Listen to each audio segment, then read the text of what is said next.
This is the Coach Mark Gottfried Show, and it's my pleasure to bring you some high-achieving individuals who have done some amazing things in their lives. It's my goal that we can all learn from their journeys, the obstacles they've had to overcome, and the decisions they've had to make along their way to the successes that they've had. So I hope you enjoy the Coach Mark Gottfried Show. All right, welcome back in. This is the Coach Mark Gottfried Show, and I am fired up as always, and I've had some amazing high-achieving guests. Today is no different. I've got Terry Gannon, who broadcasts with NBC, and I can't even go down the list, Terry, of all of them. The Golf Channel and the Olympics and basketball and football and wide world of sports, and let's go on and on. But a lot of people don't realize Terry Gannon was a member, maybe nationally they don't realize, of the 1983 NC State Wolfpack National Championships team. So Terry Gannon, thank you for making the effort, and great to have you. Coach, it's great to be here. Thanks for having me. I appreciate it. So go back, Terry, and before we talk broadcasting, because I think you're probably one of the most versatile and best guys on television for a wide range of sports. But you're growing up in kind of the Chicago area, and you end up playing in Raleigh, North Carolina, and you're playing basketball for none other than Jimmy V and the Wolfpack, and you guys win it in '83. But the decision to end up at NC State, how did that happen? One name, Jim Valvano. That was it. I mean, 10 minutes in, that was it. I got recruited in the Midwest, Big Ten schools, Marquette, Chicago schools, and he came calling. And the home visit, I grew up as the son of a coach in Jolie. I was a gym rat. My dad was a high school basketball coach.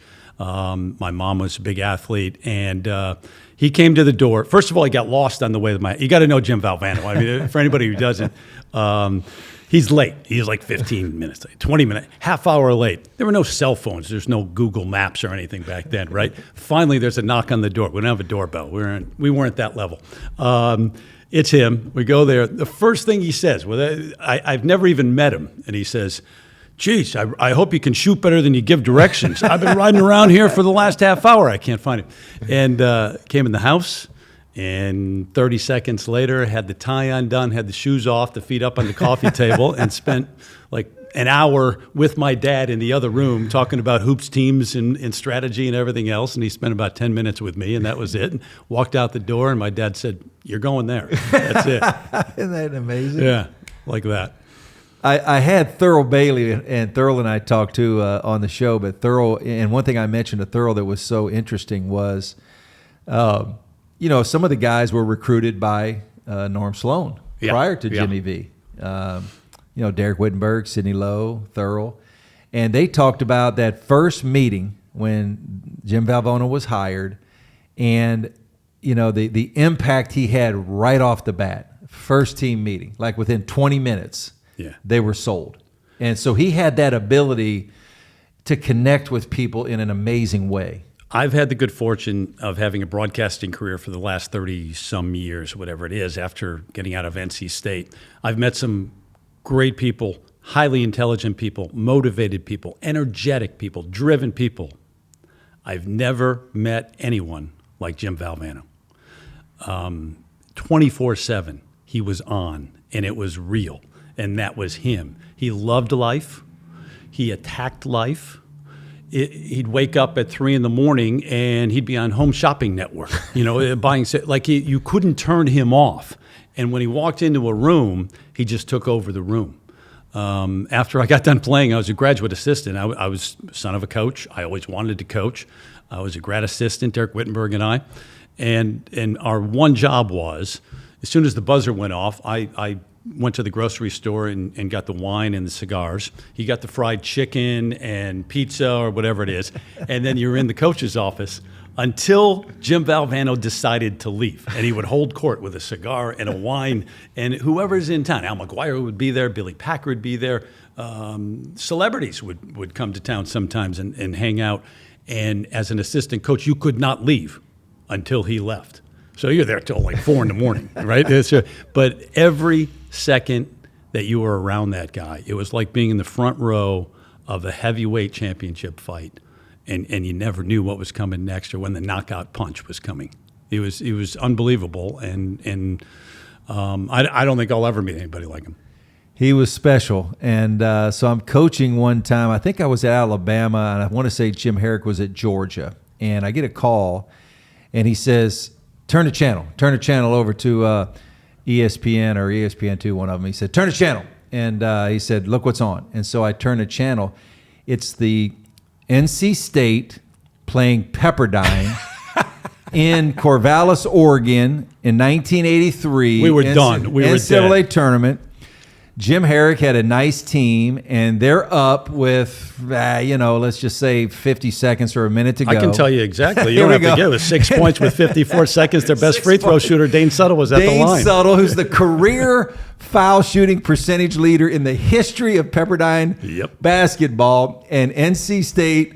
You guys are down. What's going through your mind, Terry, at that point? I'm standing on the free throw line as he gets set, and I look up, and I will admit this to you. You're never supposed to admit this, but I look up at the score, and I thought, it's been a good run. We won the ACC championship.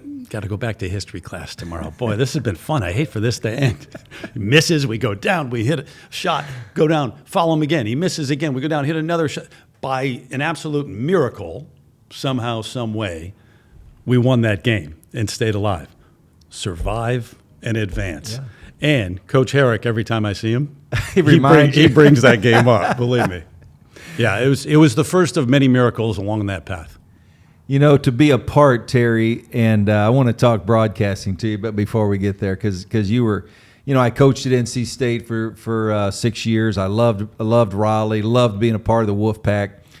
But that team that you played on, and there was another team that won a national championship at NC State, the 74 team with Tommy Burleson and Monty Tao and David Thompson. And they're pretty good. They were really good, really, really good. But your team, I think because of the way it happened, the fact that you guys probably going into the ACC tournament, you were not a bona fide tournament team. You got to win and you got to play Ralph Sampson for like the umpteenth time and all that. And oh, by the way, Michael Jordan too. Not bad. Yeah, he wasn't he's bad. Pretty good. And James Worthy. Yeah. But you guys end up being a team that kind of, just that captured everybody's attention because it was so magical. Yeah. And I'm sure throughout the rest of your life, you can always look back on that time period and there's lessons learned all the way through that tournament for you. Coach, everything I've done since that time, nothing would have happened without that team, that championship, those guys, and the way it all happened. For many reasons. First of all, we had a leader in Jim Valvano who just believed. He kept telling us, nope, we're the team of destiny.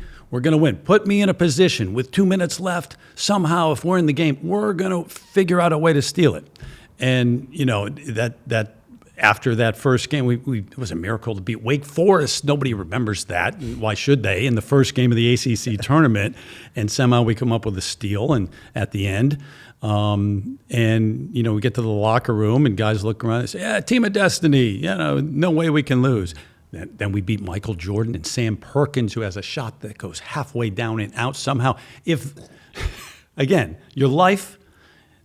There are times that it hinges on moments, and it either goes here or it goes there. Sam Perkins takes a long three. They had the three that year in the ACC, a three-point shot that went halfway down, back in, back out again to win it. If that goes down, we might not go to the NCAA tournament at all. There is no cardiac pack. I'm probably coaching somewhere, which is great, whatever. My entire life, the only reason I got an opportunity to even go into TV was because of that national championship and that run and how it happened. So it's kind of scary to think back on those moments in your life when it could have gone here, but it went here. And the lessons, the whole thing about V. First of all, he was one of us. And he lived his life this way based on the two magical words, why not? That's just how we thought of life. Why not? Somebody's got to do it. So he was a Renaissance man in so many different ways. He wasn't just, I came from the Midwest, Bobby Knight ruled back then, and you lived basketball every day. And as a kid, I was the guy at the playground in my backyard, 5, 6, 7 hours a day, 1,000 jumpers a day, the whole thing. You had to live it. I get to NC State. Now I got a guy who's coaching me, going on this, hosting the CBS morning show on Monday up in New York, and then coming back for practice. He's got an art company. He's got a sculptor who does. He's a business guy. He's an English major, and we talk about poets and authors, and he just loved every aspect of life, and it taught me why not be open to it. So, first of all, it was. He kind of talked me into going. Trying TV anyway, because I had 3 different things come together at once. I had an offer to go play in Europe. I was a grad assistant, starting to be a grad assistant, my coaching career with him. And then Jefferson Pilot and Raycom, a guy named Rick Walensik, who interviewed me a lot, called me up and said, hey, you ever think about TV? You'd be good on TV. Want to give it a shot? I'm like, never thought about that. So I said, V, I got to come in. I got to talk to you. And you got to know V once again. We were close, and he loved me as a player and everything else, but he was acerbic and caustic. He got to the point, right? If you were at a table with him eating dinner, you better bring your A game conversation-wise, or he's going to chop you right down to the knees. So I said, I got to talk about my life. He goes, okay, come on in tomorrow.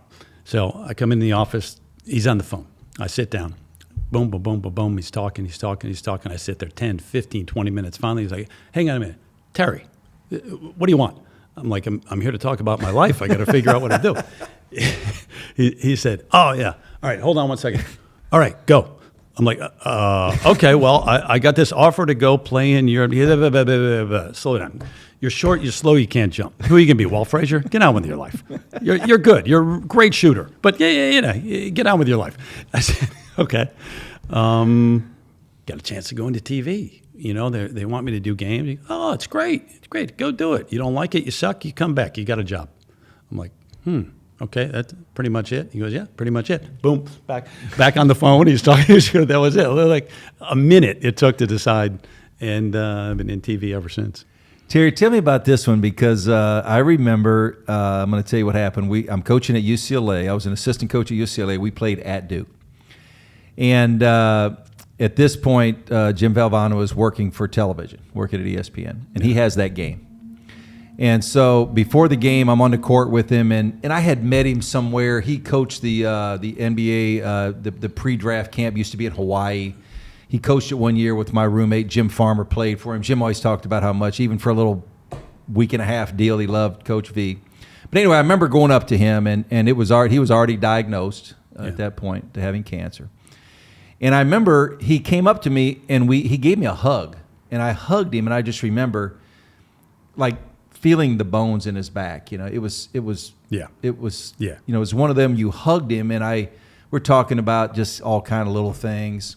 But for you, kind of that period where, here's a guy bigger than life, man. Mm-hmm. You're talking about personality that's just massive, and you guys had such a relationship. But then that period right then when he got sick and then eventually passed, that had to be so hard. It took me a long time once he passed to even come to grips with the fact that he was gone. It was so hard to believe that a presence that large in life and full of life was no longer there. And as he was battling cancer, and he'd be in Duke, and I'd go see him a few times and sit with him and talk, and he'd have to press the button for pain and didn't want to do it. But during that time, and here's a guy in excruciating pain. He knows he's dying, doesn't want to give in, but so what does he do? He comes up with the concept of the V Foundation. And every waking moment, sitting there as he's laying in bed, he's laying it out for me. Here's what we're going to do. Frank's going to do this. He can be in charge of this. You could do this. Can you take care of this? And we're going to form this company. And it's probably not going to help me, but my kid, like the whole ESPY speech, while it will live on forever as one of those powerful, impactful speeches. That was just him. Like that wasn't something you go on stage and put on. That was just Jim Valvano being Jim Valvano. And he was like that in the off times too, when he's not on camera, when he's not on stage. And you look now and at what the V Foundation is and has become, and it all had its roots in him in that hospital bed, dying in pain, and creating this thing now that has built wings on hospitals and saved countless lives and is working every day toward a cure. It's an amazing thing. And saved one of his daughters, who has battled cancer too. Yeah. You know, I'd obviously never played for him like you did, but, you know, I always kind of from a distance had a passionate kind of a love for the guy. But I did chuckle. I can remember it like yesterday. He's doing the ESPY speech, and I remembered, I'm curious as to if you did as well. He said, they put a green light out there. He said, I got like 3 minutes to talk. He said, I'm not paying attention. Like I care. Like I care. Yeah. The green light, get rid of it. Exactly. That was him. That was it. I mean, Coach, he was so funny, just so honestly, without trying, he was so funny. I mean, even like all the time. So when I would come out of the game, I'd make sure I sat. If you look at any game tapes, I'm sitting like right there because I want to hear, because it's a running commentary the whole game. The ball would go up, the tip, and he would start. I knew we shouldn't have done that. We shouldn't be playing zone. We haven't even played a zone yet. We don't have the ball. Like they're not even in the front court. But it was so. I remember we were playing Carolina one time, and came out of the game. I'm sitting there, and Michael starts to go off, as Michael will do. Dunk, shot, three, spin, boom, and V is just going and going. Can't anybody stop this guy? Christ, can I put anybody in to stop this? Well, the dumbass here. I speak up. I go, Coach, put me in. I'll stop him. And without missing a beat, he turns around and he goes, Terry, that's Michael Jordan, not Hamilton Jordan. All right. Boom. He goes right back to now. That's an old reference back then to those times. But I mean, that was him. And I'm like, okay. But eventually I did go in. I had like 19 that game, so I will point that out. And we won. So all of the older guys that I know in our age bracket were at the different schools back then, and I've talked to the guys at Duke and Carolina and some other people around the league. I'd bump into them. They would all talk about Reynolds Coliseum. And, I coached in the PNC Arena. Right.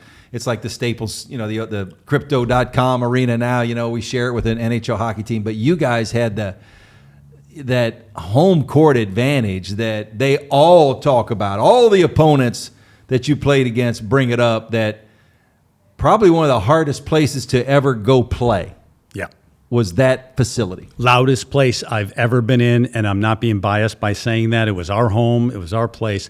It was the loudest arena I've ever been in. I remember playing, we played Michigan State. They came and played us there, Scott Skiles, and we're down in the locker room. That was back when there was one big shower about the size of this room, and both teams, showered in the what are we doing? But having a conversation with, he goes, my God, I've never played in a play.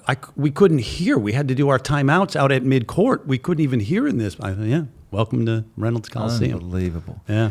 So let's kind of switch gears, because here's I hope I say this right, and got so much respect for you as a broadcaster, but so many times former players, I did it. I was player coach, and then when I went to ESPN, I did the color. And so, I'm adding the insight in alongside of the play-by-play, and most of us do that. You took a path, Terry, that's a little different, to be honest. Not a lot of people have. Yeah. And you found your niche, not necessarily as the color commentator, but as the lead guy. And probably, I don't know, some of those first jobs you had, probably were around basketball, but then all of a sudden it's figure skating, it's golf, as you raise your eyebrow, like could have been table tennis. How did this happen? Hey, Terry will do it. Put him on there. He'll go. Oh, I've done mountain biking. I've done ski jumping. You name it. Yeah, sure. So how did that happen? How did that happen for you? It started. I started as an analyst. That's how I started. So it was, honestly, you come out as the ex-player and you're the analyst. And then after that first year, I had like 15 games, and we weren't making much money per game. So I decided I wanted to do this for a living. So I said, well, I got to do some other stuff here. I can't just do 15 games. And so I went around North Carolina and was lucky enough to have a name because of the national championship. So I went to the morning zoo and said, you guys don't do sports at all. You don't have a sports report. They say, yeah, we don't. We're not a sport. I say, you should. You do. Give me $50 a pop. I'll come in. I'll do sports. And then, okay, $50. I went to the AAA baseball team in Charlotte, the Charlotte Knights. So you guys got one play-by-play. He needs a break in the middle innings. Let me do it. Because they knew who I was, I was lucky enough where they took a shot, Anyway, I went to PM Magazine. Remember that old, it's like Access Hollywood, whatever. But I said, give me a camera guy. I'll go out. I'm going to do a story a week. If you don't like it, don't pay me. If you like it, pay me, again, $50. I don't know why I was stuck on $50. And so they were willing to take a chance.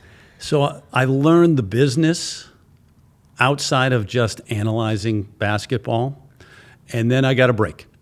A guy named Dennis Swanson from ABC discovered me, if you will, sent me to the Goodwill Games in Russia, in St. Petersburg, Russia, in like 1993, and said, you're going to be the roving guy. Go do a piece on judo one day. Go do a piece on sailing one day. Go do a piece on the bridges in St. Petersburg across the Neva River, raising up at 2 a.m., whatever you want to do. And I did. I survived. He liked me, called me up to New York and said, I want to sign you to a contract. Wow. I don't know what you're going to do. Wow. I want to sign you, And so I signed a contract, and then I get a call like on a Monday morning in October or whatever, November. And I said, hey, we need you to do play-by-play on North Carolina, Georgia Tech this week in Atlanta. I'm like, the basketball season hasn't started, and I'm a color analyst. What do you mean? No, football. I'm like, you want me to do play-by-play on football Saturday? I said, yeah, you'll be fine. You'll be good, whatever. So there's that split second where you either go, well, you're out of your mind. This could be a disaster. Or you remember Jim Valvano in your ear saying, why not? And you go, why not? And you put the phone down. You cold sweat, you panic, and you call every play-by-play guy you know and say, send me your boards. I don't even know how to prepare for a football game. Somehow, some way, I do the football game on Saturday, survive, and did college football for 20 years. Same with figure skating. Got a call. Jack O'Hara ran ABC, was the executive producer. He's passed away. But said, I need you to go to Tokyo next week and call figure skating. I'm like, Jack, I know who Peggy Fleming is. That's about it. Dorothy Hamill, maybe, No, you're fine. Oh, by the way, they wear tuxes in figure skating. You got a tux, right? No. I'm like, sure, yeah, I got a tux. So the first call there is to a tux, rent a tux and go to Tokyo and call figure skating. But it is really all because of NC State, the national championship, Jim Valvano, and that idea of why not. And every step of the way, I said, yes, why not? And let's see where it takes me. As opposed to, and this is legitimate, obviously, too, mapping out my future and saying I want to be here by then. I said I want to be the best damn broadcaster I can be. Let's see where it takes me. And it's taken me places, believe me. There are times I'll wake up in, Sofia, Bulgaria going, what? I'm a basketball guy. How'd I get here calling figure skating in Bulgaria? How about this, Terry? Because if I'm a young person and I'm kind of, just like you said, I'm getting into whatever field, but especially maybe broadcasting, but it doesn't matter, anything in life. And as just somebody who's observed your career through the years, I would say that the courage that you've had, and you probably downplay that, but it takes courage to say yes to the figure skating, because it's not that you don't like figure skating. I just don't know that I know much about it. And so, but some people, they lack the courage to take that chance or to say yes because they're afraid they're going to fail. Yep. Where you had the courage to say, yes, I'll do it. And not only will I do it, I'm going to figure out how to kill it. And I'm going to do a good job with it. That is the reality. I mean, you're right. There is that aspect to it because it's easier to say, hang on, this is not a good idea. I'm not going to take this chance. This could really go wrong. And believe me, there were times, knock on wood, not anymore. I've been doing this a while. But there were times in the early, I remember they called me to New York to host Wide World of Sports on ABC. Now you're talking Jim McKay. You're talking after that Al Michaels. And now I'm hosting Wide World of Sports. And you come in, I've never hosted anything. I don't know about a studio or anything. You come in and you sit down and you get to rehearse, and there is a script for that, and it's on the teleprompter, which I never used a teleprompter. And they have it on a jib, which is a moving camera, a big arm that, so the teleprompter is moving as you're, I'm trying to read this thing and act like I've been here and done this before. And I just remember about a minute and a half before going on, just thinking, they have no idea how wrong this could go. And it was almost funny. Like you're like, they really don't understand. But if you play it safe, you'll never know. You'll just never know whether you could have done it and killed it. So I don't know. I've always just thought, why not take that chance? And it's worked out. And it's taken me places, and I've had experiences that I never would have come close to having if I wasn't open and willing. So in other words, in terms of my kids, and they're in their 20s and they've started their careers, what I've tried to get across is that goals are important. I think dreams are even more important. Don't limit yourself by closing off an avenue because it's not the direct path that you had envisioned. Be the best you can be at whatever you choose, and then be open to welcoming different avenues, different paths. Terry, I often talk about, even with my own children, I got 5, but I've often said, to look at a young person that's very timid, some of that's innate, some of that's just part of their personality, but I never wanted my children to be timid. It's like, go for it, man. Just go. Just try it. Go. Coach, isn't that so hard, though? As a coach and a parent. Go, play, do it. And you know what? If you fail, you fail. And guess what? You'll be better for it the next time. No question. I mean, but for you, I'm sure your experience with Jim Valvano had a massive impact on you, but I'm sure maybe your father is a coach, but you had that ability too. You didn't just wake up one day with a bunch of courage to say, okay, I'm going to go try to do figure skating in Japan. I mean, that had to come from people helping you build that in you as well. Well, you hit on it, my parents. There's no doubt. And I lost my dad some 20 years ago, my mom just a few months ago. And both of them, every single day of my life, believed in me, which is the greatest gift I think you can give a family member, a loved one, a player, if you're a coach, to believe in them. And so they made me believe that I could do anything because I know they did. I remember in high school, and I always wanted to impress my dad. He was, we were close, but also he was a coach and everything else. And I was like a freshman on the varsity, whatever it was, and the few minutes that you get in, whatever, I was just trying not to make a mistake.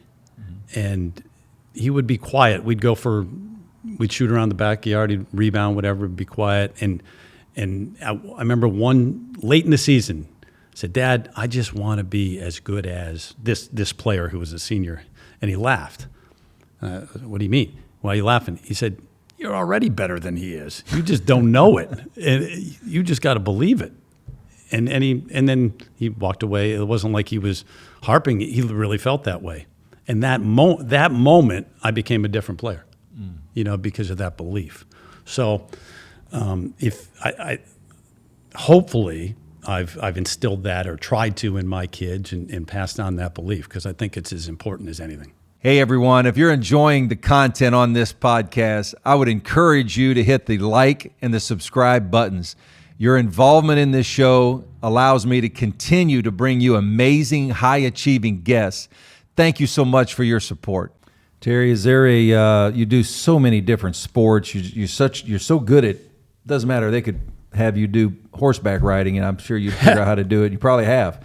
But is horse racing. Yeah. But is there of all of them, is there, if in a perfect world, is there one favorite, like, boy, I just love doing this, or how does that work for you? Because you do so many different ones. I don't know that I can point to one sport that I've enjoyed doing more than another one because I love jumping around. And one day sitting next to Frank Nobilo and Nick Faldo, and the next week I'm sitting next to Johnny Weir and Tara Lipinski. And the next week I'm doing gymnastics. I love that aspect. It keeps life so fresh because you got to be on your toes, and you got to keep up with every sport. You can't play catch up and cram for a test the night before. But there's one event, when I first did it, hosted it, it blew me away, the Tour de France. Coach, it's like a Super Bowl every day for 3 weeks in France. And it takes over the whole country, and there's a start line and there's a finish line every day. And it's like a Super Bowl-sized TV compound at the start line, the Village Départ, and then at the finish line. And you ride, as a broadcaster, you would start in the start line, do some on cameras, interviews, whatever, and then jump in a car and ride the route that day. And it's every single inch is lined with people like 5, 6 deep for 110 miles until you got to hairpin turns, and you're trying not to hit anybody, and you get to the finish line, and you finish up the show, and then you do it again. You go find your hotel, which is the next town over, or village over, or city, or mountaintop over, and you do it again for 3 straight weeks. It's amazing what they pull off every year at the Tour de France, and not to mention, I'm driving in a car and I'm worn out, and these guys are on a bike going over 5 mountains a day or whatever. And yeah, it's amazing. Terry, in broadcasting, are there some people along the way that you would look and say, that guy or that girl, that person, man, they're good. And God, I watch them, I study them, it's kind of like as a player, we can find guys that kind of were like us, and you and I were actually similar, really good shooters. And, I look at the Steve Kerrs or, whoever it is way back then. But in broadcasting, is there anybody that's kind of you look at like that? Because I didn't start out wanting to be a broadcaster, I didn't have idols growing up that I wanted to be, but influences. And I take so much from so many different, everybody from growing up Harry Carey to Al Michaels once I got to this level. But I learned from Al. What I was really lucky at was who I worked with. I worked with Jim McKay. And you talk about a legend. Legend. Just listening to him talk about different things. And Brent Musburger, I got a chance to work with, and Al Michaels, Bob Costas, all these. So I learned more and was influenced more by being around them than sitting and really listening and picking apart their play-by-play. Certainly you learn certain things that way, but I also never wanted to be anybody but myself. I didn't want that to influence who I didn't want to call a game like I'm trying to be Al Michaels or Bob Costas, because then the viewer's going to know. Coach, the biggest thing for me when I come on the air, hopefully, is to be authentic and be real. I'm not going to hype anything. I'm excited about every game or round of a golf tournament that I do, just because I'm fascinated by athletes at the highest level, crunch time, down the stretch, pressure, and how they come through. And I'm still the same fan I was when I was a little kid going to Notre Dame football games and White Sox games and Bulls games and Bears games. We went to the World Series. I was there for Game 1. Freddie Freeman hitting the home run, and we got a video. We're just going absolutely crazy. My wife and I, my son. I wish my daughter were there, but I'm still that fan, and I want it to be real. And all I'm trying to do as a broadcaster, really, is be interesting. Grab you, keep you, inform you, yes, tell the story. But you're sitting on the couch or in your lazy boy with a cold one, and you want to enjoy the game. I don't want to get in the way. I want to enhance your enjoyment of that. And so if I'm having fun, you're going to have fun. And I kind of view it that way. So I don't want to try to be any other broadcaster but Terry Gannon doing a game. When I worked at ESPN, and my uncle Mike Gottfried had worked at ESPN years before me doing college football, but I remember him telling me, always keep in mind there's somebody sitting on the couch, and not to be sexist or a feminist, but sometimes there's probably, somebody's wife or there's a lady sitting there. She really doesn't understand the game. Like, don't talk over her. Yeah. You got to make sure that whoever's sitting there watching the game, they can understand what you're trying to deliver. You're not delivering it to experts. You're delivering it to the everyday person. Guys just sitting there watching. Cover two, and it's tell me what a cover two is. Yeah, yes, I know by this time, but when you get into the lingo, and we create our own lingo, you forget that the person out there might not have a clue of what you're talking. Right. Explain. That's why John Madden was so good, right? He talked in every day. Right. He explained the game to you in a language that everybody could understand. So you see it early on in people's careers as broadcasters, the analysts, because that's how they've gotten used to talking. They're in a locker room their whole life, and you talk that way. When you talk to an audience, not that you're talking down to them, but you've got to explain it so that they understand it. And what platform you're on too. For example, it's a little different when we call a Thursday on Golf Channel of a regular season PGA Tour event than when we're calling Sunday at the Ryder Cup on NBC, because you're going to get crossover audience who might not be a real golf fan, but this is a spectacle, and they're tuning in, but they don't really know what's going on here. It's USA versus Europe, what? So you do explain it. You try to keep that in mind, that there are different audiences out there too. We talked a little bit before we started about the Dodgers. You mentioned you were at the game. Freddie Freeman hits the 9th inning grand slam, or 10th inning grand slam, I guess. Amazing. Probably will go down in history as one of the great plays in baseball. And then the Dodgers end up winning the World Series. But, a guy that I only spent a small time, in the working for ESPN, but I have an affinity for. I like it. But, listening to Joe Davis call that, the hit, and I think Vin Scully, voice-wise, I'm not sure there's a ton of guys out there that are as kind of iconic as Vin Scully to me. It's just my personal preference. But for Joe Davis to almost time it, and she's gone, and then Gibby, meet Freddie, and we talked about it. But as you were at the game, so you weren't listening to it, but you heard it later. What was going through your mind listening to the call of that play? I heard it later, and I was jealous as hell as a broadcaster. What an iconic call. That's to have the presence to do it, and do it briefly, and then get out and let the crowd take over and just let them run around the bases and bring people to Dodger Stadium to experience that. It was on every level. That was a brilliant, perfect call that he had. He brings in, she is gone, Vin Scully, and then gives it the one line, not a long thing. Gibby, meet Freddie, Game 1 of the World Series, Dodgers. Boom, out. It was absolutely brilliant, and that's what we're all, we all search for that, and hope you meet the moment. And the other aspect, and I actually heard him talking about this after in an interview, and I couldn't agree with him more, and I never do this as well.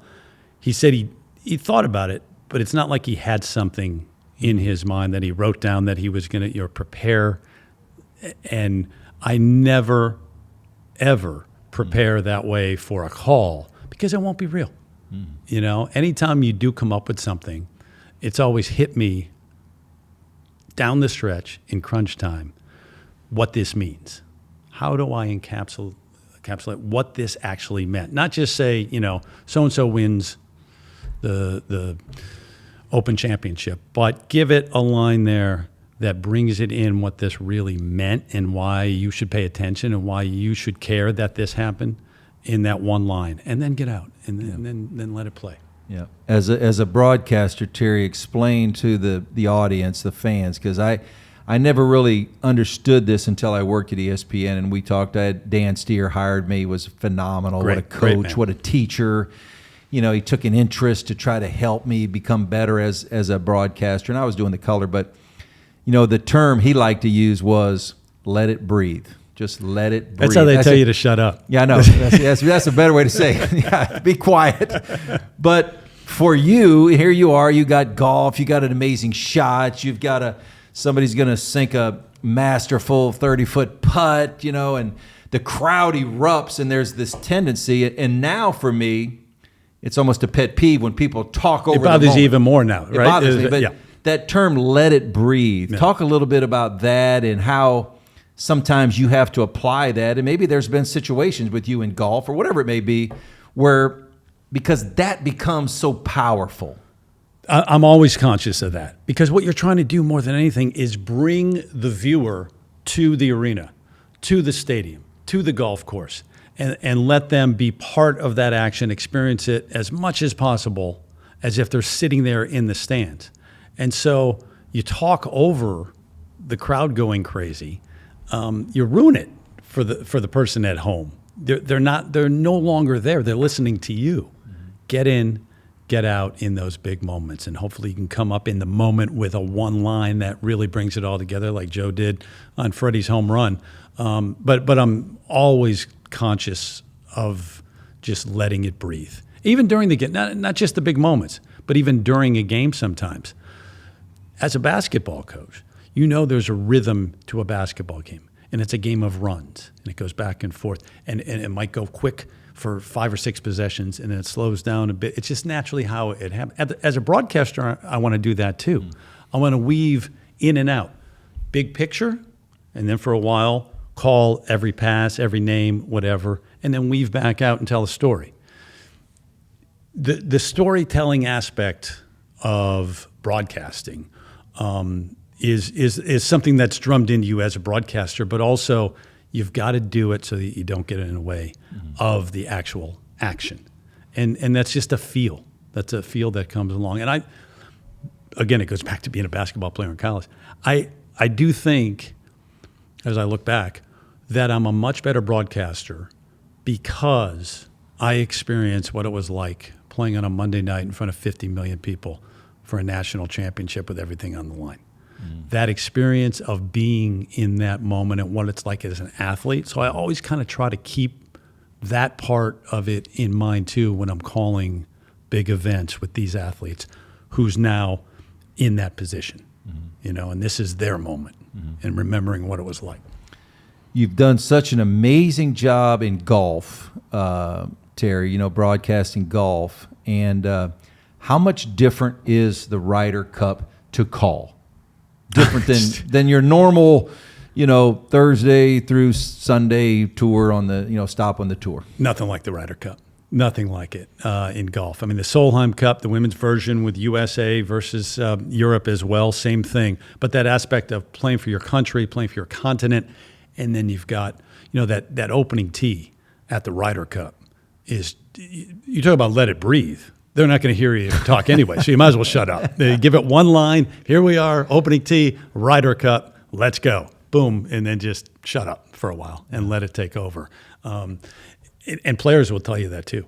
Major champs will tell you, never felt any pressure like that first tee shot. I couldn't even get the ball in the peg in the ground, the tee in the ground, because my hand was shaking, And so when you hear big name major champs telling you that, it's different than anything else. Because golf is here's the thing too, calling so many different sports. There is a big difference between team sports and individual sports in terms of what you feel as an athlete. As in a team sport, basketball, you've always got your teammates to bail you out. Maybe, you get double teamed, you pick up your dribble, you get him, boom, I got Sidney Lowe, my point guard, he's going to get open. He's going to bail me out. I'm going to get him the ball. But you're also, everything you do, you're not wanting to let your teammates down. Golf, you're on your own.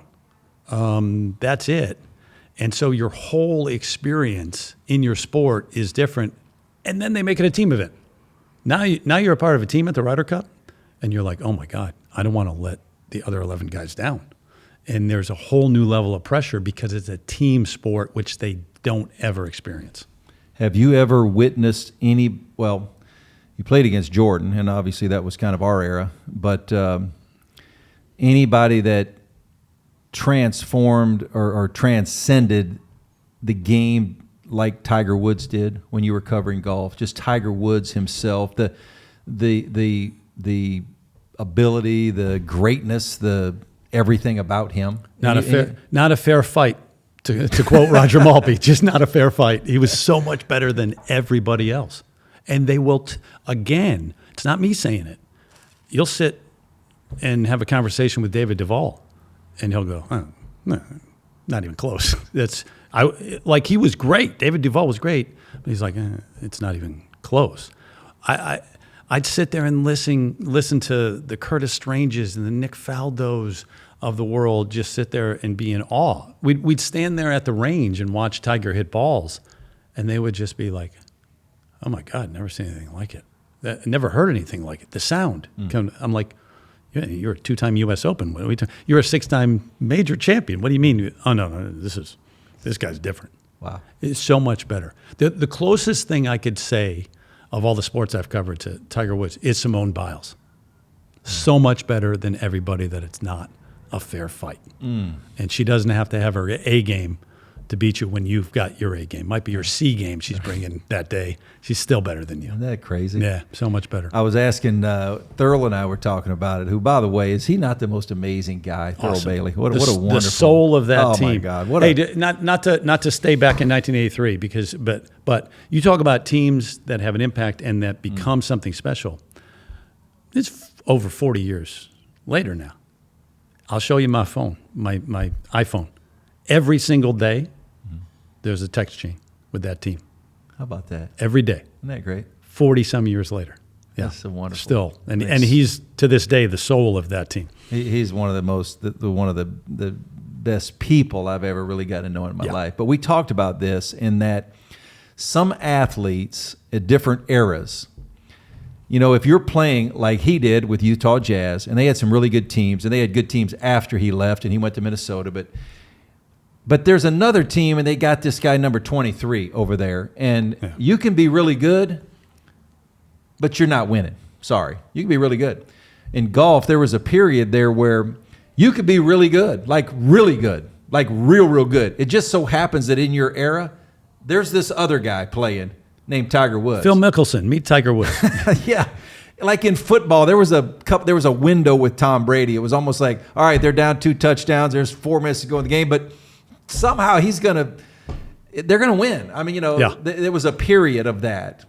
And would you agree, though, there were periods like that? Maybe Muhammad Ali might have been that when he was early, although heavyweight boxing was so amazing way back then. But just in those eras, those guys were just too good. Yeah. They're just too good. And normally, to be great, just one of the greatest ever, you need a rival. You need somebody who is...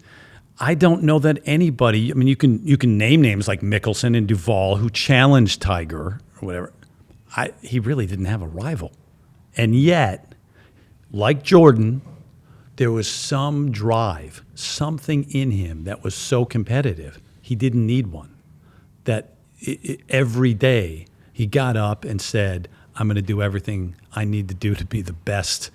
Not in the world. I'm already the best in the world. The best that I can possibly be. You know, there are stories after story about Michael and how competitive, he played 36 holes of golf and, be grinding out there all day and then go score 42 that night. Somehow get up and do it again the next day. And he thrived on it, the competition.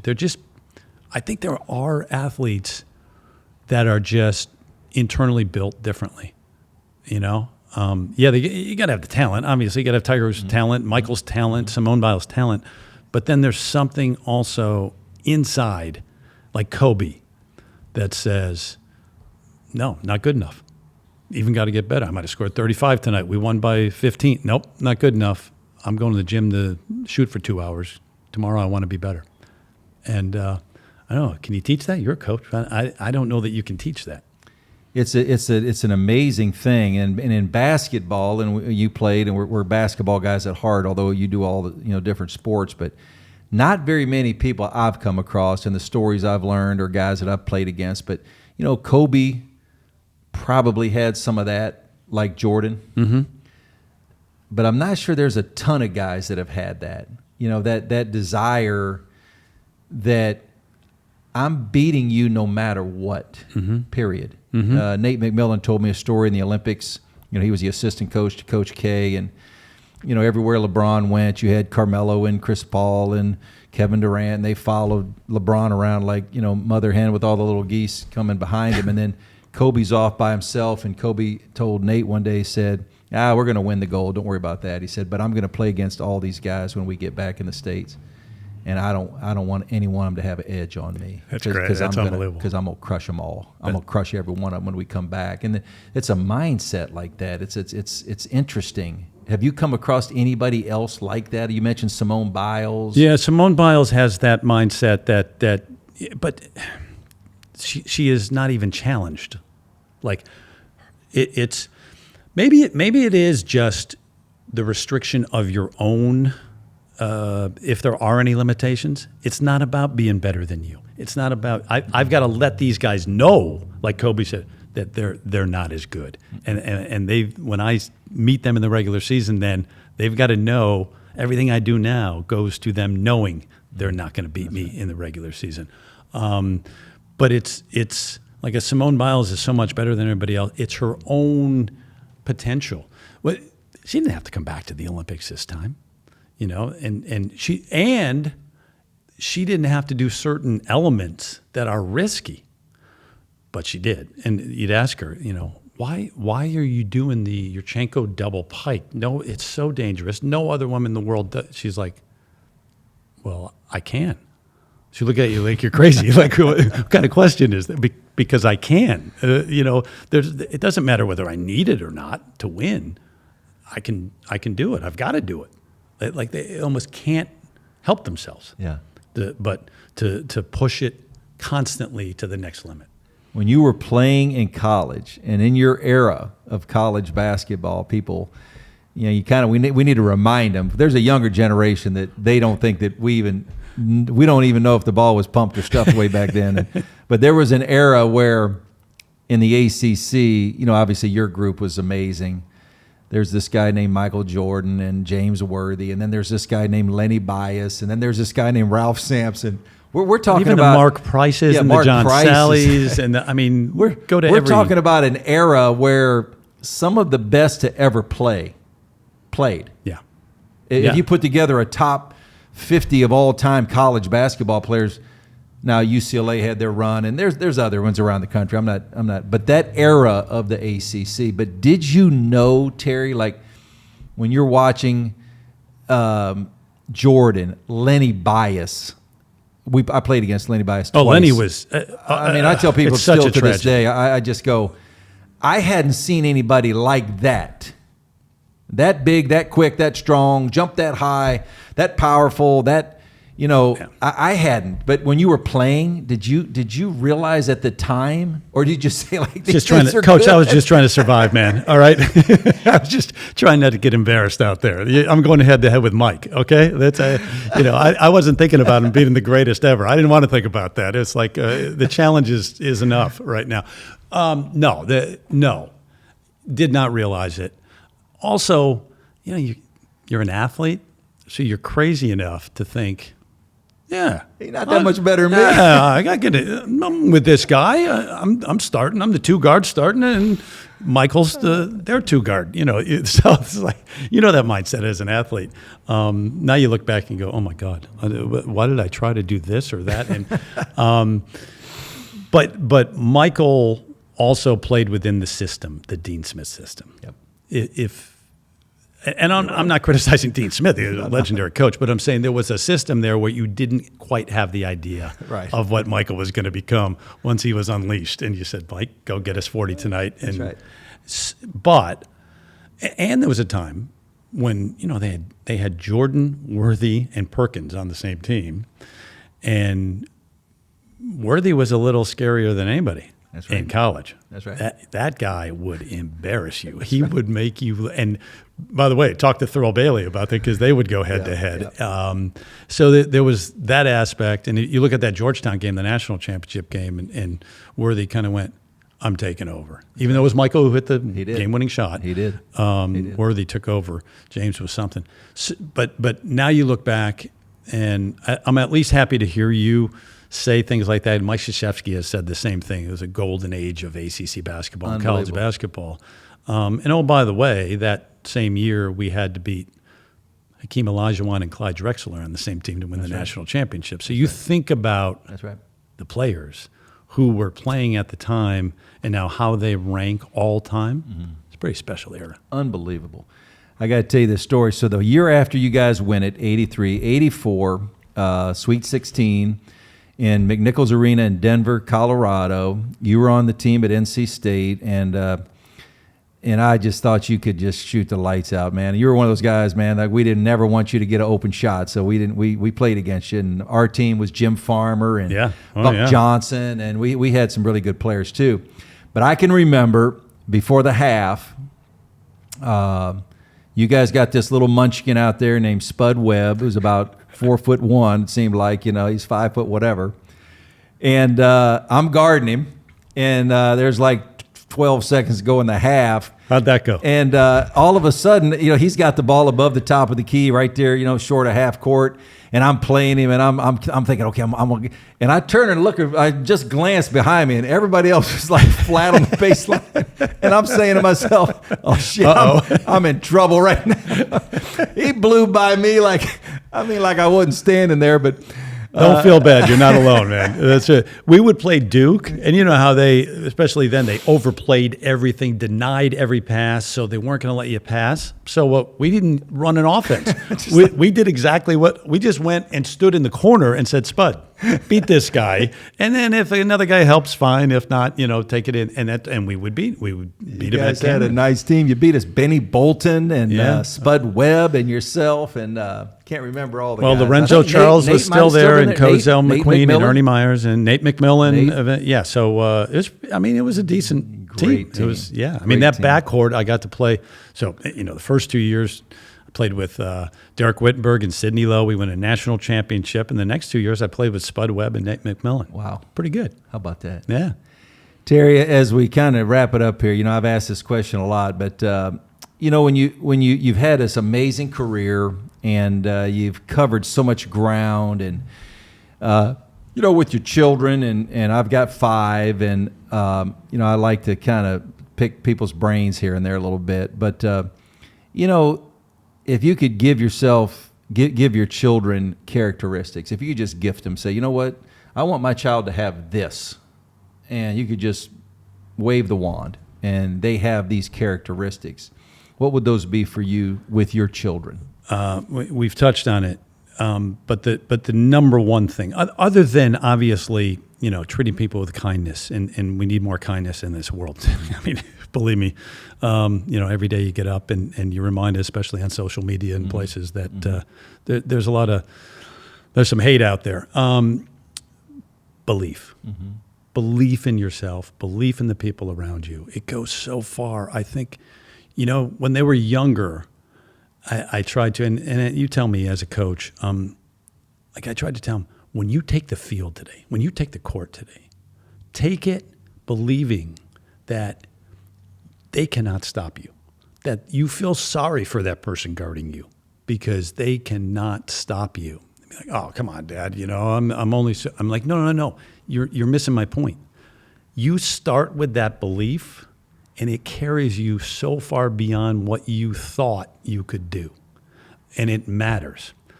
As a broadcaster, there's that moment right before you go on where I kind of assume the position, like there's that belief that, okay, I'm gonna take control of this broadcast and tell the people something today.